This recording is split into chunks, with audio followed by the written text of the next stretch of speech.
예, 주승용 의원입니다. 장관님 수고 많으시고요.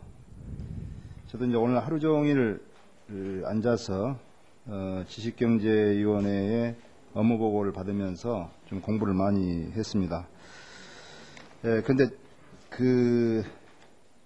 저도 많이 배웠고요. 지금 이 추경 예산을 언제 편성했습니까? 지금 우리가 6월 달에 하셨습니다. 6월 달에 편성했습니까? 그러면 뭐 한전 1, 4분기, 2, 4분기 다 그 손실분을 다 추정해가지고 지금 예, 그렇습니다. 예. 그러면 이 지금 8,300억인가요? 8,300억이 아까 그 연료비 인상비 50%를 예, 연량, 한 겁니까? 예, 50%면 됩니까? 연료비 추가 부담의 50%를 50%만 왜 50%만 하는 겁니까? 50%는 자체에서 흡수하도록 경영 합리화를 통해서 자체에서 감수하고 예. 남은 50%만 예. 지원해 준 겁니까? 예, 그렇습니다. 생각 많이 하셨네. 저는 지금 한전이 지난 4년간 보면 한 2조 원씩 순이익을 냈고, 그러죠? 금년 1, 4분기까지만 하더라도 3천억의 흑자를 냈는데, 2, 4분기에 좀 유가 때문에 이렇게 했다고 해서, 바로, 이 보조를 해주는 거, 이것은 좀 너무 좀 성급하지 않았나 하는 생각이 들어요. 공기업에 대해서 국민적 시각이 별로 좋지 않습니다. 또 아까 제가 한 가지 물어보다가 지금 산업용 같은 경우는 원가의 85%에 공급하고 있고 예. 또 농사용 있죠. 농사용은 더 쌉니다. 얼마죠? 원가에? 농사용은 아마 거의 50% 수준. 50% 예. 그러면 일반용과 가전용이 있죠. 조금 비쌉니다, 그거. 그것은 원가보다 얼마나 비싸죠? 한 105 내지 110% 그 정도 될 겁니다. 소위 가정용이 그렇습니까? 예. 일반용은? 일반용은 그것보다 조금 더 비쌉니다. 상업용이죠. 예. 그렇게 본다면 결국 일반인들은 더 많이 국민들은 많이 부담하고 있고 기업을 하는 산업체는 아주 싸게 지금 전력을 공급받고 있는 거 아니겠습니까? 예. 거기다가 일반용은 또 누진세까지 붙어가지고 예, 가정용도 마찬가지입니다. 더 많이 붙죠. 예. 이렇게 된다면 결국 그래가지고 또 인상분에 대한 보조까지 해준다면 이건 결국 국민의 세금 가지고 국민들한테는 비싸게 받고 산업체한테는 싸게 주고 이것은 국민들이 이걸 안다면 상당히 좀 거부 반응이 많을 것 같아요. 어떻게 생각하십니까?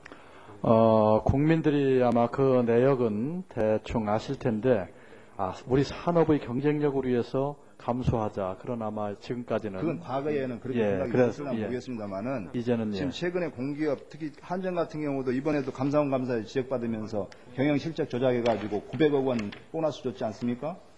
이런 것을 지금 하다가지고 좀 지탄을 받고 있는 상황에서 당장 2, 4분기 적자 봤다고 해가지고 바로 8,500억, 8,300억을 보조해준다는 것은 지금 정부가 돈이 돌아가는 것도 아니잖아요. 얼마든지 내년 가서도 해줄 수가 있고 충분히 그걸 감안할 수 있는데 2, 4분기 당년 적자 봤다고 해서 바로 공급해주고 가스공사 적자 봤다고 해서 바로 적자 볼 것을 감안해갖고 보조해주고 이것은 추경을 편성해가면서까지 그렇게 급한 경기 침체로 들어갈 것 같다는 경기 침체 차라리 일반 가정용이나 서민들을 위해서 전기료 일부를 보조해준다는 건 또 이해가 갑니다. 그리고 이 전기요금 체계도 빨리 고쳐야 될 것 같고요. 네? 그리고 아까 KDN 한전 KDN YTN 주식 매각은 안 했습니까? 2만 주 중에 안 들어갑니까? 저는 전혀 알지 못하는 아니 사실. 뒤에 우리 한전 자회사 대답해 줄 분이 안 계신 모르고 것 있습니까? 같습니다. 아무도 모릅니까? 예, KDN 사장이 없습니다. 지금. 그럼 매각 안 했다는 것으로 알아들으면 되겠습니까? 그건 모르겠는데. 한전 자회사 중에서 그것도 모릅니까? 매각했는지 안 했는지도? 저희도 보고 들은 게 없습니다. 없습니까? 그럼 매각 안 했다고 봐야죠. 예. 그 경제 자유구역 있지 않습니까? 예. 경제 자유구역이 참 활성화가 안 돼요. 집안에서 지정 승인 신청을 받을 때는 충분히 그 지역 여건이라든가 뭐 입지적인 걸 뭐 검토해가지고 경제 자유구역을 지정해 줬을 거 아닙니까? 예, 그렇습니다. 그러면 어느 정도 중앙정부도 책임이 있다고 나는 봅니다. 네. 아까 지방정부에다 전부 다 밀어버린 것 같은데 그러면서 앞으로 실적에 따라서 국비를 차등 지원하겠다. 이거 참 이 말이 참 무서운 말이에요. 그러면 지금 우리나라 경제 자유구역이 너댓 군데 있죠? 인천, 여섯 군데 광양 있습니다. 예.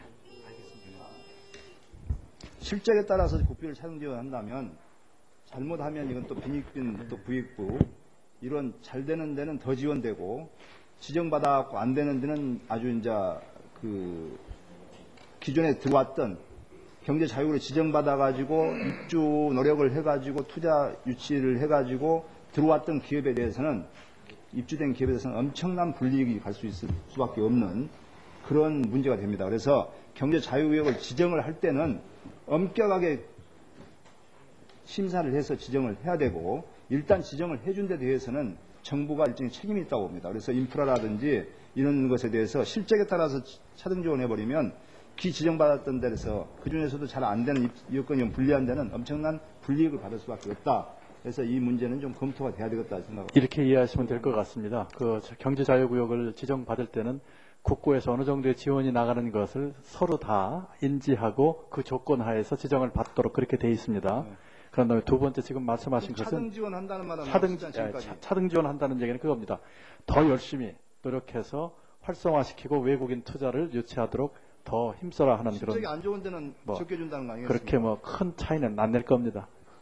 그리고 이 아까 한전과 가스공사 이 지원해주는 문제에 대해서는 뭐 여러 가지 의원님들이 뭐 질책이 있으시고 하지만 이번에 금년에 양 기관이 당한 연료비 상승은 자체만으로 감당하기는 너무 힘들고 또 이 기업들의 재무제표가 시장에서 굉장히 중요합니다. 앞으로 펀딩을 하고 자금을 운용하고 하는데 그래서 안정적인 전력설비 투자 그리고 안정적 LNG 공급 또 안정적인 자금 조달 이런 것을 위해서 뭐 꼭 불가피한 면이 있었다는 거 이해해 주시고 앞으로 저희들은 이 전력요금과 관련해서 에너지 가격을 좀 정상화시키고 자구 노력을 또 경영 합리화를 최대한으로 하도록 저희들이 독려하겠습니다.